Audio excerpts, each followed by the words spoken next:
Assalamualaikum warahmatullahi wabarakatuh, Bu Susi. Waalaikumsalam warahmatullahi wabarakatuh, Bu Retno.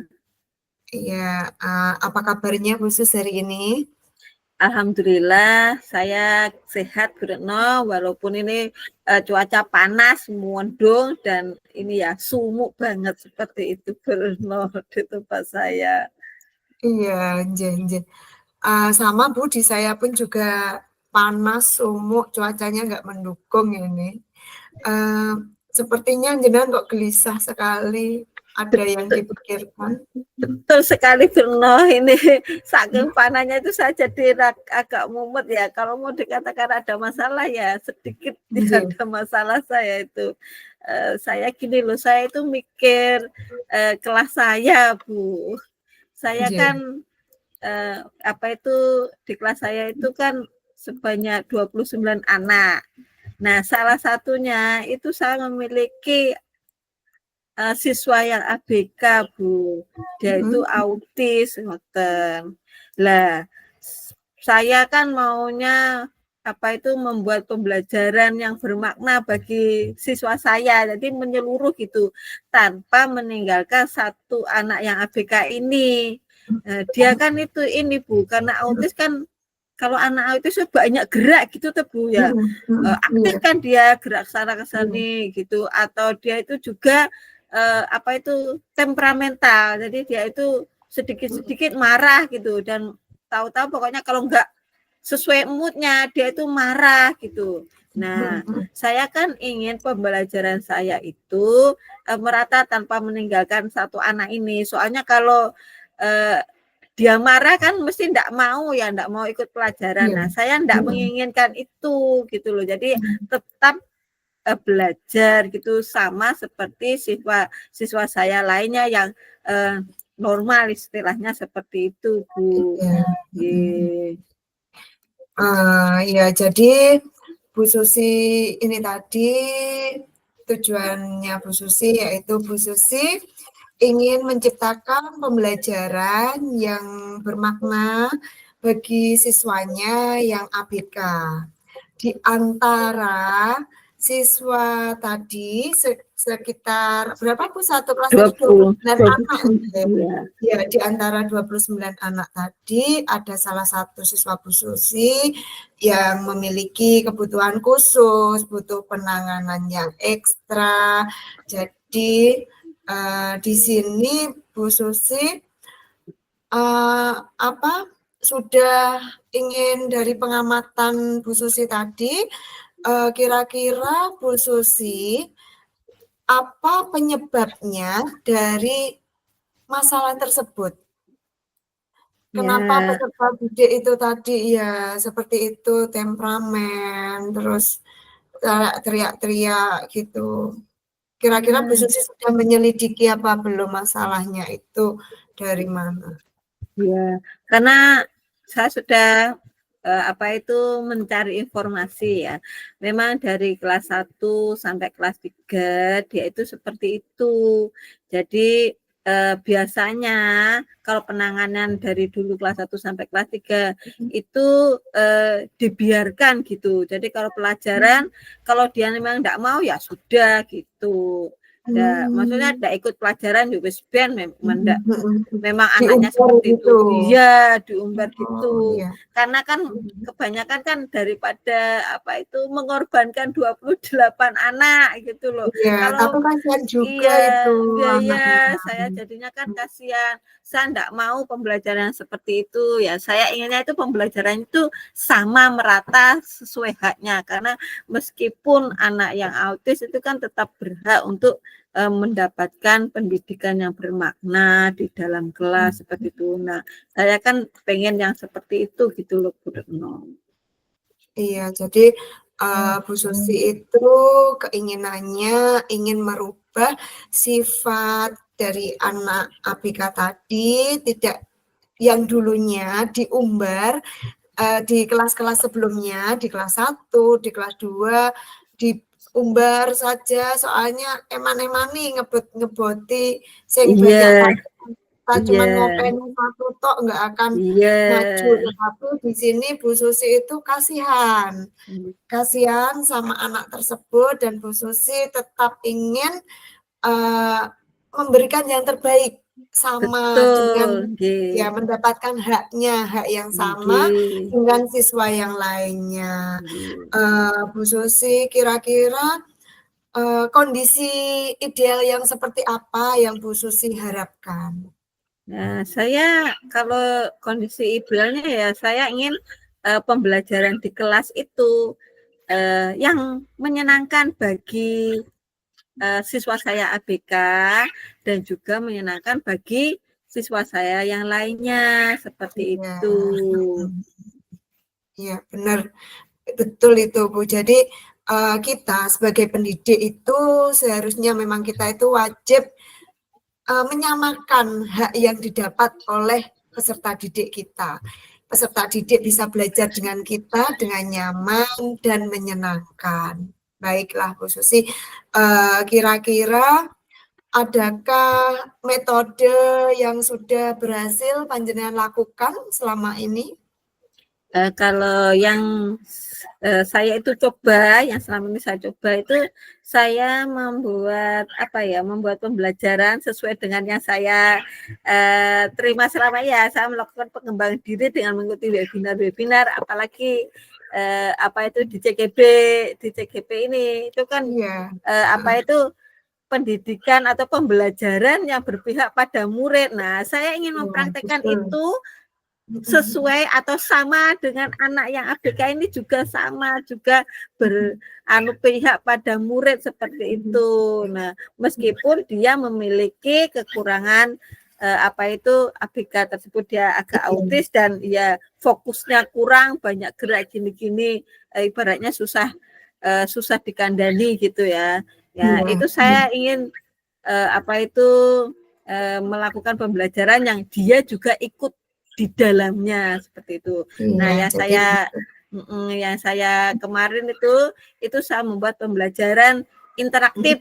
Ya, interaktif itu dengan mengikut sertakan peserta didik. Jadi dia saya ikutkan ke dalam kegiatan pembelajaran seperti itu, Bruno. Bagus sekali. Luar biasa itu, Bu Susi. Nah, misalnya di rating gitu, Bu, dari angka 1 sampai angka 10, menurut Bu Susi, tingkat keberhasilan yang Bu Susi lakukan itu untuk menarik minat belajar murid itu kira-kira di rating angka berapa, Bu Susi? Ya kalau menurut saya sih baru di sekitar angka 7 atau 8 gitu. Nah, tapi saya ingin itu ya lebih meningkat lagi gitu loh. Nggak hanya sampai 7 atau 8 gitu loh. Baik, Bu Susi. Lalu kira-kira Bu Susi, karena tadi kan jenengan sudah menerapkan berbagai cara, metode pengajaran dan bahkan panjenengan pun juga mengikuti diklat tentang sekolah inklusif yang untuk itu menangani siswa yang ABK itu, kira-kira siapa yang membantu Bu Susi dalam melakukan rencananya Bu Susi?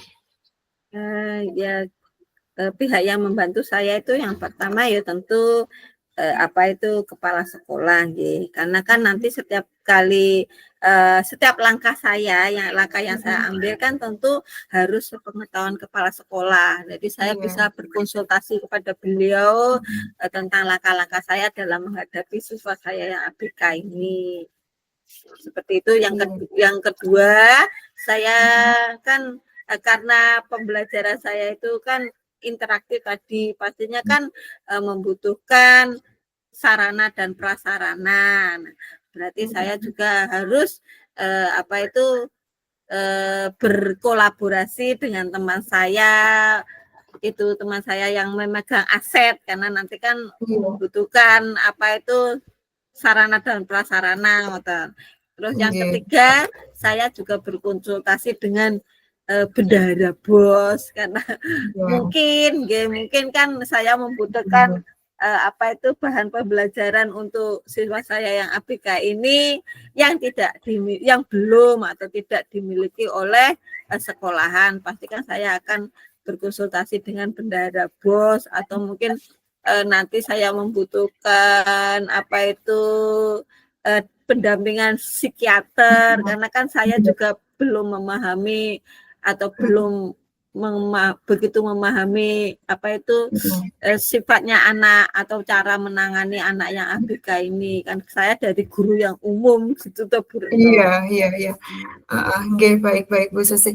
Memang kita itu dari guru umum bukan guru yang anak khusus ABK, bukan guru yang khusus itu, makanya kita itu juga perlu belajar. Sedangkan di SD negeri kita itu tidak boleh menolak siswa yang inklusif, siswa yang berkebutuhan khusus. Kita harus bisa menerimanya dan kita pun juga lambat laun pelan-pelan kita juga harus belajar pelan-pelan.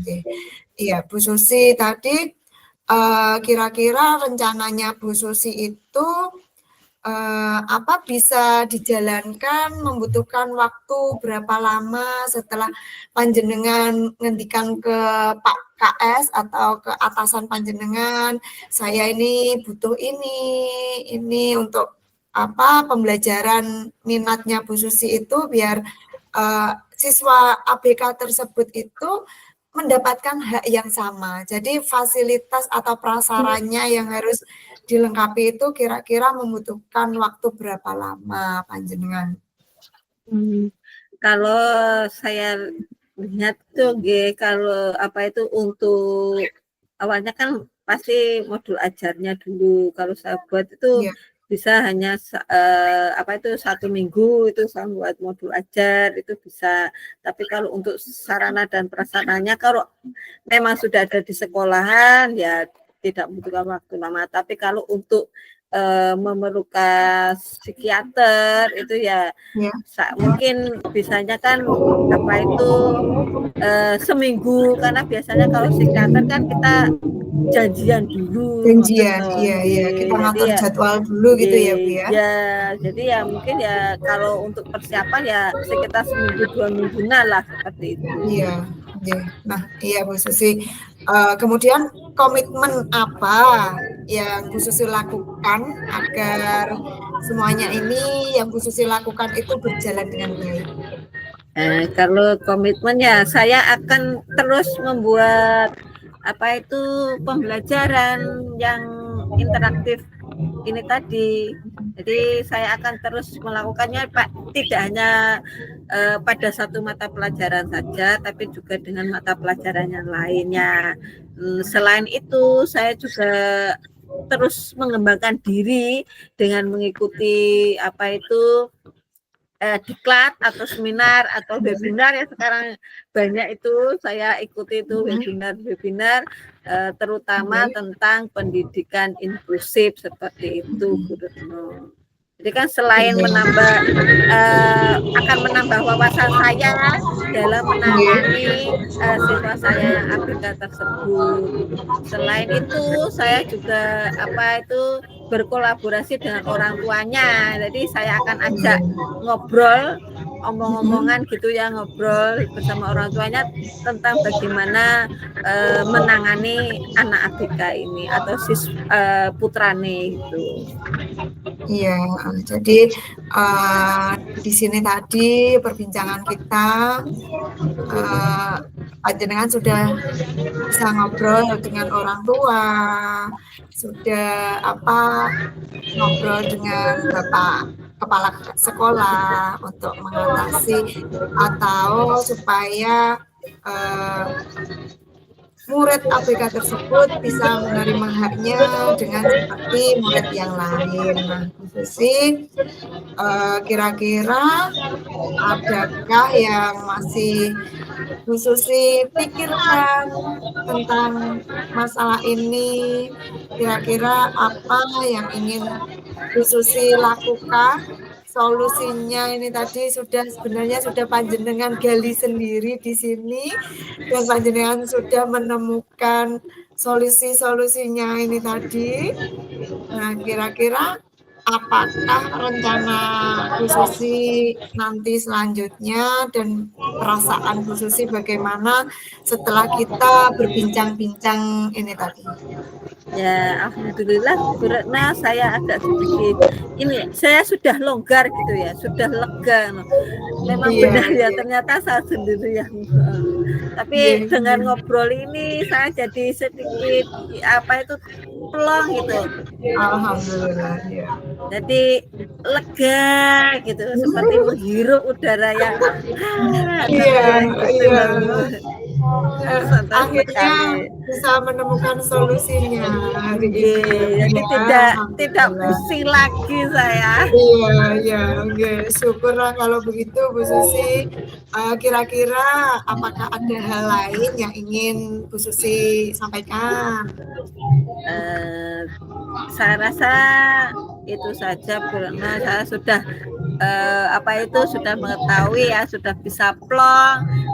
Saya sudah bisa punya angen-angen nanti solusinya kalau saya apa itu melakukan pembelajaran Ya, apa itu mengikut sertakan iya, anak-anak itu iya, memang harus secara apa itu pendidikan atau pembelajaran yang interaktif oke. ngoten. Kita berikan haknya sesuai dengan temannya Nggih, yang lain. nggih.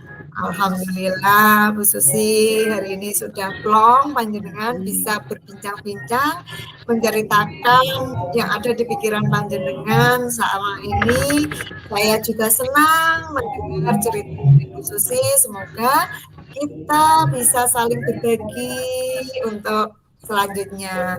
Sampai jumpa Bu Susi. Nggih, Bu Retno. Wassalamualaikum warahmatullahi wabarakatuh. Nggih, waalaikumsalam warahmatullahi wabarakatuh. Terima kasih Bu Retno. Oke, sama-sama Bu Susi.